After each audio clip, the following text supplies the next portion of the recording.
Muito bem, boa tarde a vocês. Nós estamos começando esta classe sobre a Igreja Adventista do Sétimo Dia e a sua missão. E nessa classe, em primeiro lugar, nós precisamos ver o contexto em que surgiu a Igreja Adventista para nós podermos, então, entender um pouco mais como ou qual é a missão da igreja. E todos vocês que estão aqui, bem-vindos. Aqueles que estão assistindo a gente também pela internet, pelo Facebook, eu sei lá onde estiver passando isso aí, né? Que todos sejam bem-vindos também à nossa classe da IASD, a Igreja Adventista do Sétimo Dia e a sua missão. Muito bem, a Igreja Adventista surgiu num contexto de diversidade religiosa muito grande. Em realidade, no período em que a igreja surgiu, estavam surgindo também vários movimentos religiosos. Um deles é a comunidade germânica da mulher no deserto. Não sei quantos já ouviram falar dessa comunidade.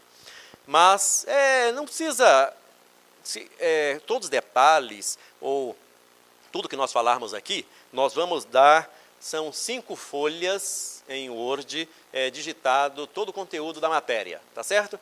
Então, vocês vão receber isso. Se alguém tiver o pendrive aí, inclusive, quiser copiar também, pode copiar, não há problema nenhum. Já está nesse computador, inclusive, ali, da sala de aula, tá bom?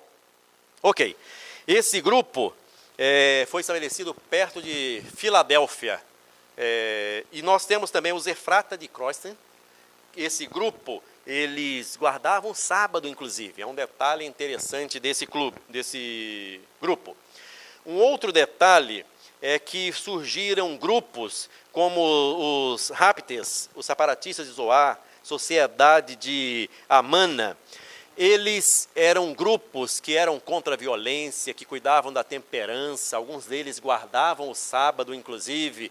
Então, por meio desses grupos religiosos, estava surgindo a situação favorável para que a Igreja Adventista fosse estabelecida. Nesse período também surgiram muitos profetas, alguns não muito conhecidos, outros bem conhecidos de vocês. O primeiro deles é uma tal de Jemina Wilson. Essa mulher, ela se dizia amiga universal. Ela teve um transe de 36 horas, um dia e meio em transe. E por causa disso, ela chegou à conclusão de que ela recebeu a encarnação do Espírito de Deus. E por isso se dizia profetisa. Ela morreu em 1819, portanto, um pouco tempo antes do desapontamento de 1844. Então vejam que tudo estava se preparando nesse contexto. Também a mãe Anne Lee Stanley. Ela veio da Inglaterra com 8 seguidores em 1774 e depois os seguidores dela ali nos Estados Unidos foram conhecidos como The Shakers. Vocês alguns pelo menos, já devem ter ouvido falar desse grupo. Eles acreditavam no celibato, na igualdade de sexos, eles acreditavam nas comunidades espirituais, na temperança também. Era um grupo assim que acabou crescendo bastante naquele período. Também nós temos outros indivíduos, mas eu quero me ater a Joseph Smith. Joseph Smith foi o fundador de qual denominação mesmo? Dos Mormons, os Santos dos Últimos Dias, né? Com 14 anos de idade, ele diz ter tido a primeira visão. E depois que teve esta primeira visão, ele, um tempo depois, recebeu a visita de um anjo, o anjo Moroni, e esse anjo levou a uma montanha próxima ali, e nesta montanha ele recebeu aquelas famosas escrituras, aquelas placas de ouro, de onde ele diz ter feito a tradução esqueci o nome da tradução dele? Mundo Novo, isso, obrigado.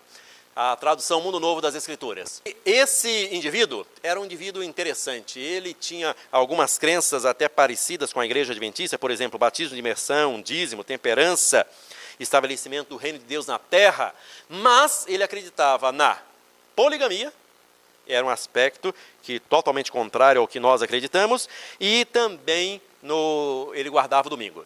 Interessante que em relação à poligamia, existe um aspecto aqui interessante.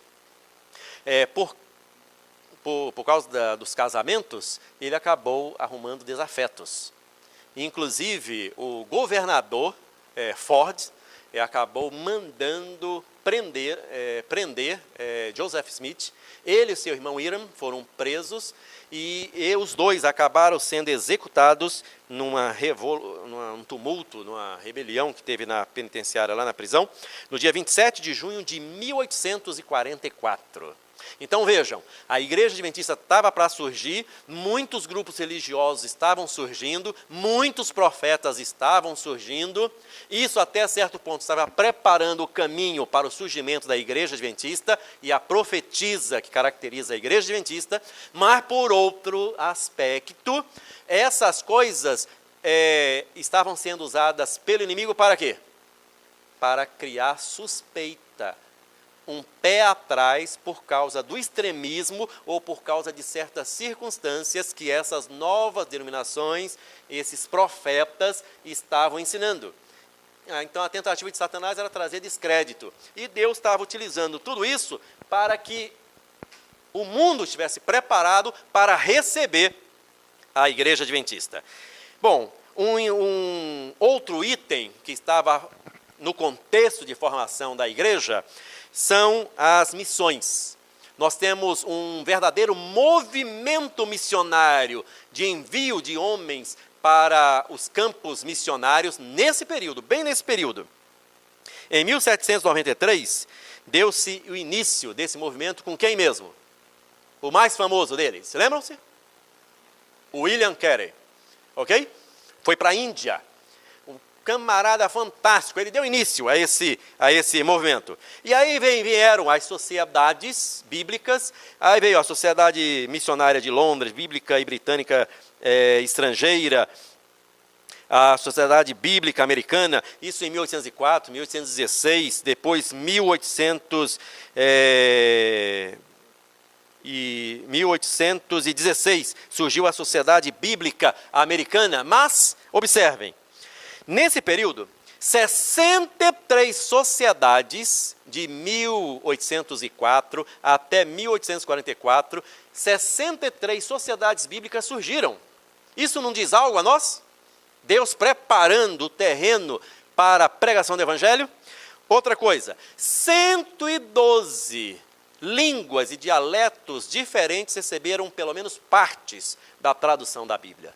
Alguns receberam a tradução completa, outros apenas partes, Novo Testamento, alguns livros apenas em alguns dialetos, mas houve uma grande expansão.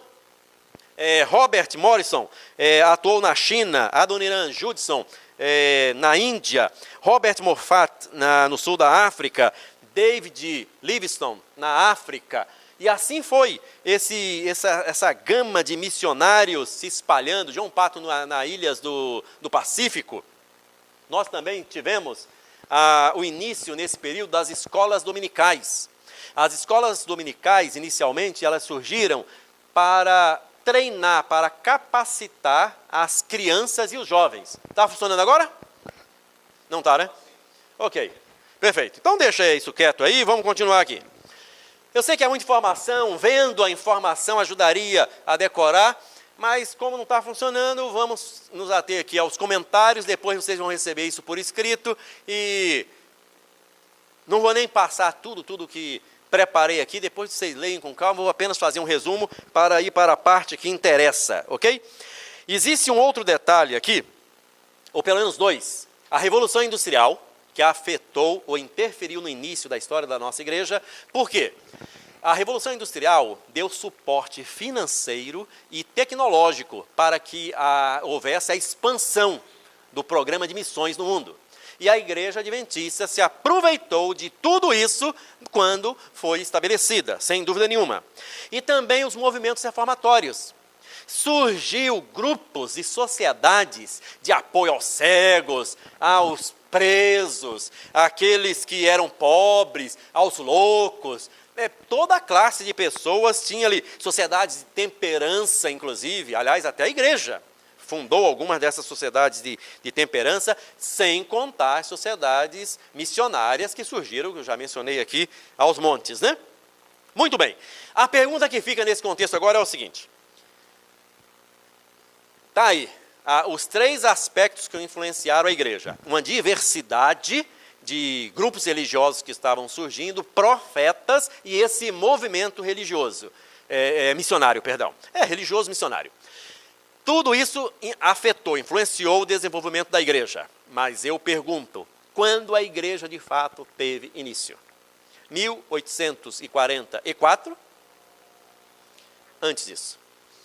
Antes da década que antecedeu 1844 e todos aqueles acontecimentos relacionados com William Miller, Guilherme Miller e outros pioneiros mais. Antes do movimento de reavivamento de Wesley, antes dos mártires, antes dos valdenses, antes dos mártires, aí no 6º até o 3º século, voltando ali, né? O movimento adventista, a igreja adventista, surgiu em realidade lá com os apóstolos e com o Senhor Jesus Cristo. É por isso que a gente tem que ir à Bíblia, abram a Bíblia aí, vamos abrir e ler 2 textos aqui, ó. Marcos 16, 15.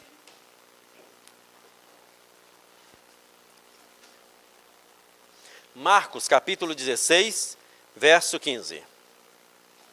Quem achar aí, pode ler.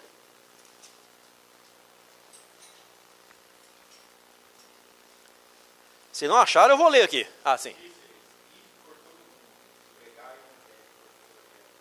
Ok. E Mateus 28. Voltem um pouquinho aí, algumas páginas só. Mateus 28, verso 19, né? 19, isso?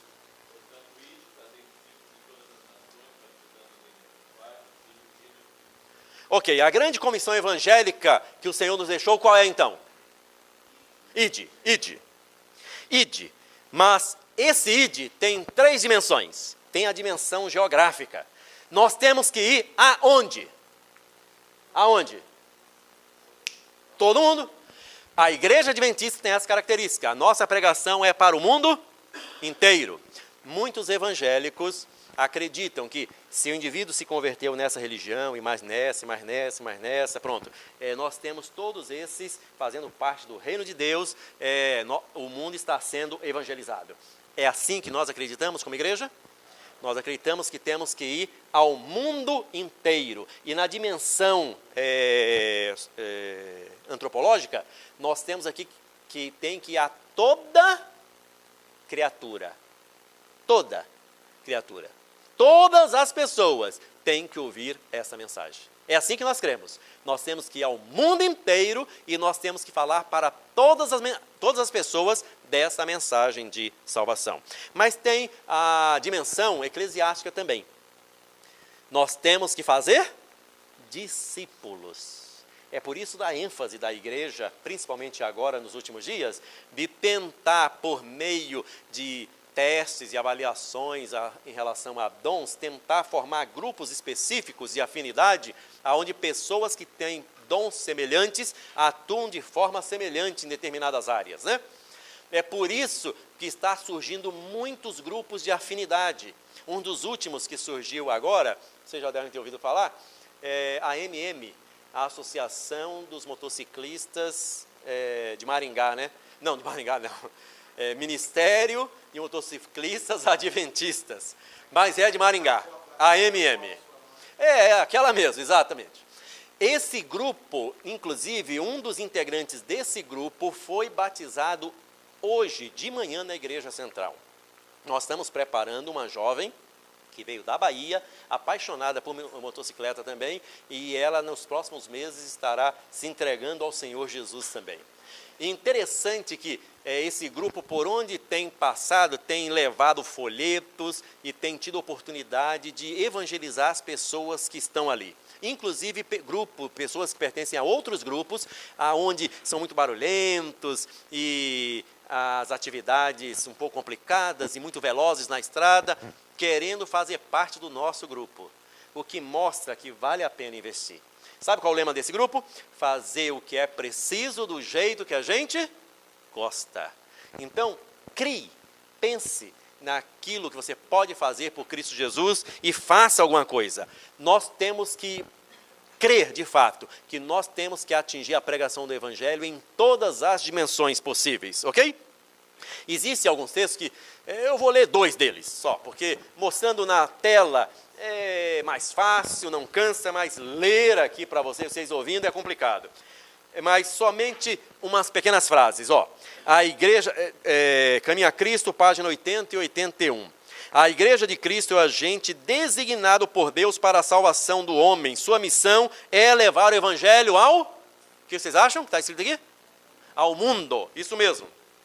A missão da igreja de Cristo é salvar pecadores que estão a perecer. Esta obra e missão, a obra de salvar almas, foi estabelecida com o sacrifício do próprio Cristo, e cada seguidor de Cristo deveria estar imbuído com seu espírito e mente, trabalhar pelo mesmo fim ao qual ele veio ao nosso mundo. Último, Review and Herald, de 27 de março de 1894. Os seguidores de Cristo devem fazer a mesma obra que Cristo realizou quando esteve aqui na Terra. Então vejam, a Ellen G. White, como uma das fundadoras, uma das pioneiras do movimento adventista, ela cria piamente e recebeu revelações claras de que a missão da igreja é salvar o mundo todo. Existe um contexto, um pano de fundo que preparou a igreja e os seus fundadores para fazer a interpretação que fizeram. E vocês vão receber em detalhes por escrito, mas somente para citar alguns. Joaquim Flores. Esse indivíduo, ele foi o primeiro a aplicar o princípio dia, ano, e que se aplicou à profecia. Aplicou-se à profecia de 1260 anos, de 2.300 dias, tardes e manhãs, né? Então ele foi uma grande ajuda para o estabelecimento de algumas doutrinas da nossa igreja. E ele fez isso em 1180. Olha, quanto tempo antes Deus já estava suscitando alguém para descobrir os princípios que iriam dar orientação, estrutura para a interpretação bíblica, alguns séculos depois. Depois, no século XVII, Daniel Whitby, ele defendia que a segunda vinda de Jesus seria espiritual, seguida por 1000 anos, e aí veio surgindo a ideia dos 1000 anos, e no século seguinte isso tornou mais forte ainda, principalmente na Inglaterra e nos Estados Unidos, e a maioria pós-milenianismo, né? E interessante que ele acreditava que Jesus viria, durante 1000 anos iria começar o período de 1000 anos, e durante esse tempo a igreja iria pregar poderosamente, e no final, quem se converteu, quem não se converteu, aí que teria a perdição final. A Revolução Francesa faz parte desse contexto, porque nesse período se cumpre os 1260 dias com a prisão do Papa, ok? Pelos franceses. Além disso, nós tivemos nesse período a contabilização de 84, em 13 países. 84 homens em 13 países e 4 continentes. Pregando ao mesmo tempo as profecias de Daniel e Apocalipse. Que coisa incrível, né? Vejam, a igreja estava tendo o cenário, o pano de fundo sendo construído para que o reino de Deus pudesse ser estabelecido. Deus estava estruturando, despertando isoladamente. Dá para imaginar? 84 pessoas estudando sem contato nenhum umas com as outras, em 4 continentes diferentes, 13 países, isoladamente estudando e se aprofundando nas profecias. Era já o Espírito Santo atuando de maneira poderosa para preparar o surgimento da Igreja Adventista do Sétimo Dia. Dentre esses homens, existe um de maneira especial que todos nós conhecemos, né? William Miller. ou como nós conhecemos, né, traduzido William, né, é Guilherme Miller.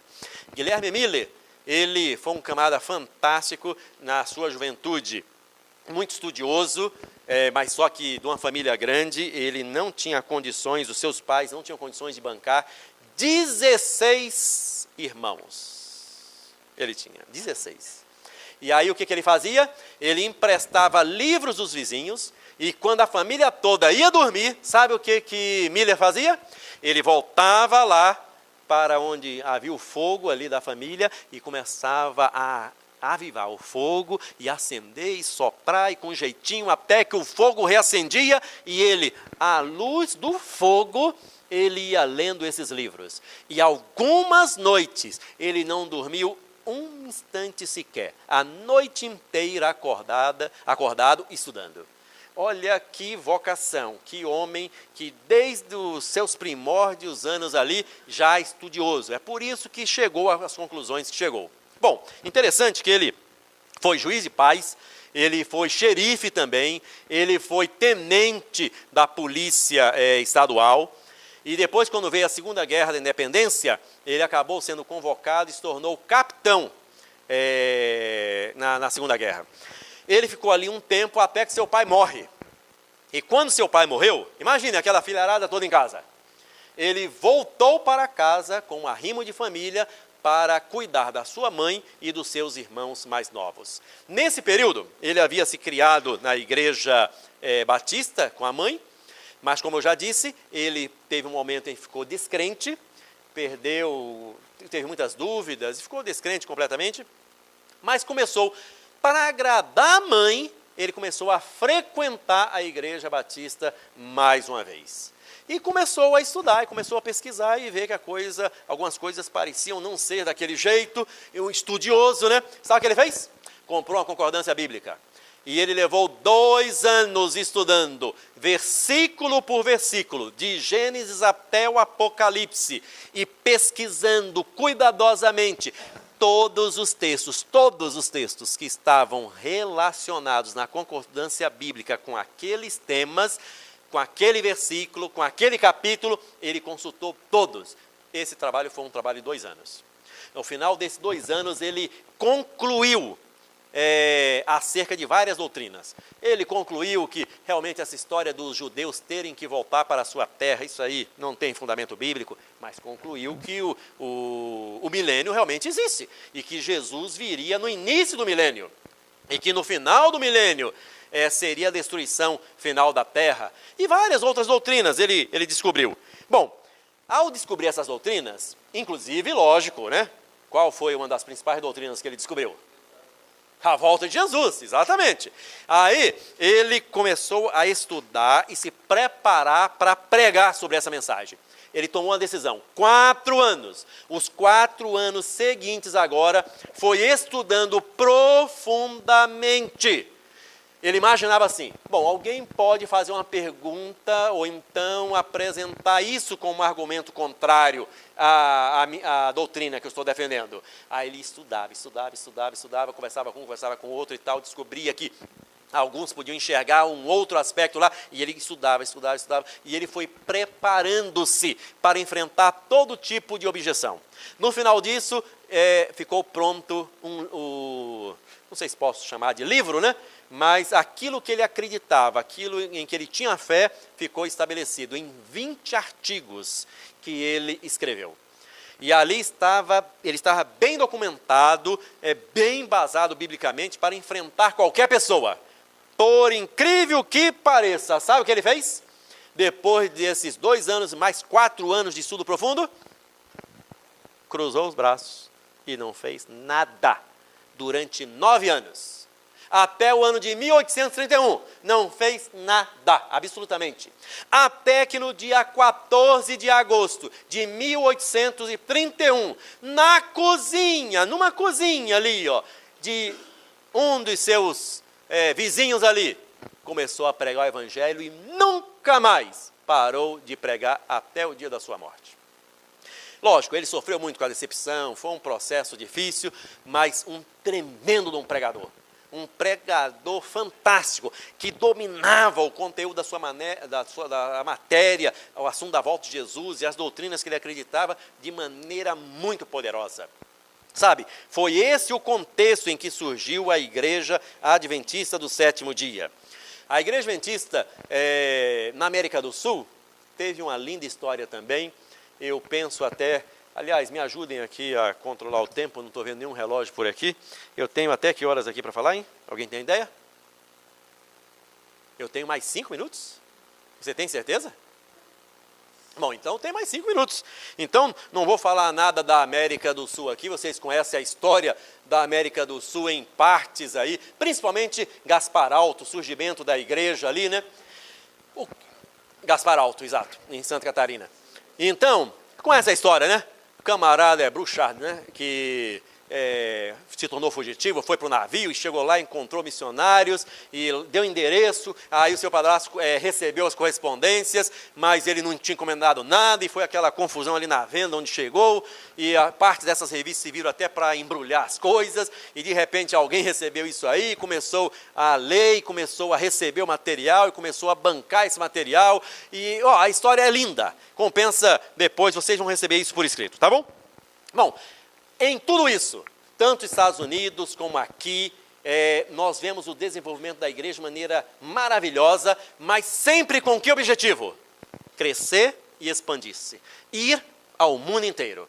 Foi assim que foi designado o primeiro pastor para vir dos Estados Unidos, para pregar aqui no Brasil, e ele pregou, se desenvolveu, no Rio de Janeiro, em 1894, H.W. Thurston, ele pregou pela primeira vez no Rio de Janeiro.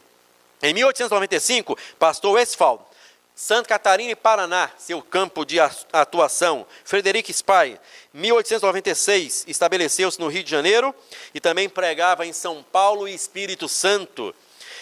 O nosso primeiro pastor adventista brasileiro, vocês se lembram? Sabem quem que é? Não, José Amador dos Reis. 1920, José Amador dos Reis. Vocês vão receber por escrito, tá? Mas é José Amador dos Reis. Em 1950, surge surge na rádio o programa A Voz da Profecia, dirigido por quem?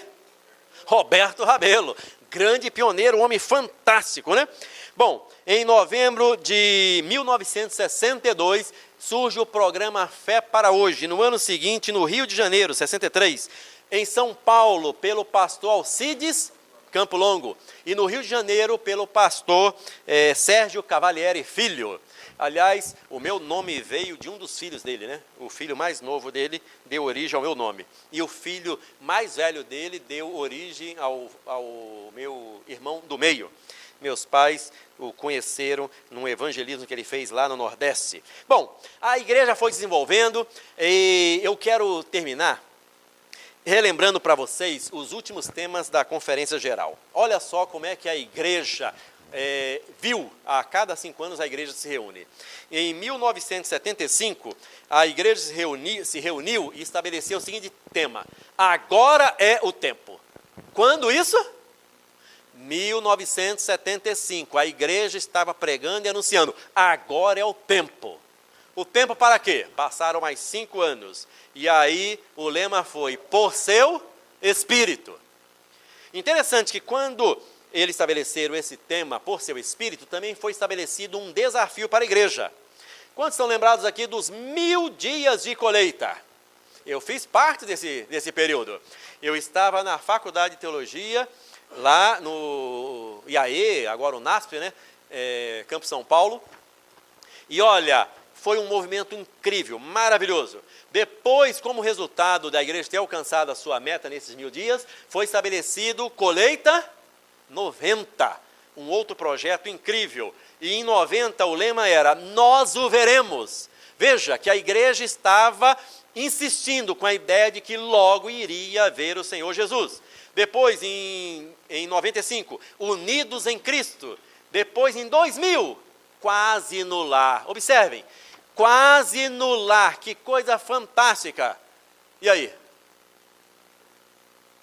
Olha, ele agora está me dizendo que eu tenho mais 5 minutos, hein? É isso mesmo ou não? Ok, tá bom, obrigado. Em realidade, em 2005, transformados em Cristo. E agora a última, proclamando a graça de Deus em 2010. Em 2015, ano que vem, qual será o tema? Qual será o lema da igreja para esse último quinquênio? Eu estou falando último, crendo que vai ser o último, que não vai ter outro, que nós vamos estar nos céus, porque esse é o grande objetivo da igreja, não é nós estarmos aqui. Qual é o lema da nossa igreja aqui na União Sul? Cada um salvando um. Irmãos, imagine se cada irmão, cada membro da igreja adventista resolvesse realmente a cada ano levar uma pessoa aos pés de Cristo Jesus. Pastor Marlito, junto com outras pessoas, fizeram algumas contas e apenas em 6 ou 7 anos nós poderíamos ter o mundo inteiro evangelizado. O mundo inteiro, irmãos. Não é pouco tempo? Não é maravilhoso a gente saber que daqui a uns 6 ou 7 anos nós poderíamos estar no reino dos céus? Isso depende de nós entendermos a verdadeira missão da igreja. Satanás tentou fazer de tudo para atrapalhar e camuflar o início dessa igreja, para, por meio de alguns profetas e alguns movimentos religiosos que surgiram naquele tempo, tentar abafar e estragar o grande projeto de Deus. Mas Deus usou todas essas coisas para apoiar o início, o surgimento da igreja.